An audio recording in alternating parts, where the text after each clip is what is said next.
तुम्ही लोकांना चांगलं बोला, लोक तुम्हाला चांगलं बोलतील. तसं तुम्ही दुसऱ्याच्या दुःखामध्ये दुःख मानायला शिका, तेव्हा लोक तुमच्या दुःखामध्ये दुःख मानतील.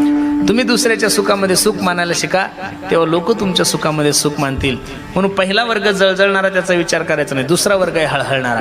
आज प्रत्येक व्यक्ती प्रत्येकाच्या दुःखानं दुःखी. महाराज, असा माणूसच नाहीये की तो दुःखी नाहीये. आता खरं सांगा बरं, एवढ्या सोयाबीन हाताशी आलेल्या आहे, तोंडाशी घास आलेला आहे, पावसाची काय गरज हो? काही गरज नाही सध्या पावसाची. धरणं वगैरे, विहिरी वगैरे सगळं चांगलं भरलेलं आहे. आता पावसाची गरज नाही. पण ज्याची गरज नाही तो आल्याशिवाय राहत. जीवनाचं गणितच असं आहे, प्रत्येकाला सुख हवंय ते मिळत नाही, आणि दुःख कोणालाच नको ते भेटल्याशिवाय राहत नाहीये. प्रत्येक मनुष्य दुःखी आहे. भलेही जे दुःख मला आहे ते तुम्हाला नाहीये, जे दुःख मला आहे ते तुम्हाला नाही, जे तुम्हाला आहे ते मला नाही. पण प्रत्येकाला कोणतं कोणतं दुःख निश्चित आहे. प्रत्येकाच्या दुःखाचं कारण भिन्न भिन्न आहे. पण जगातल्या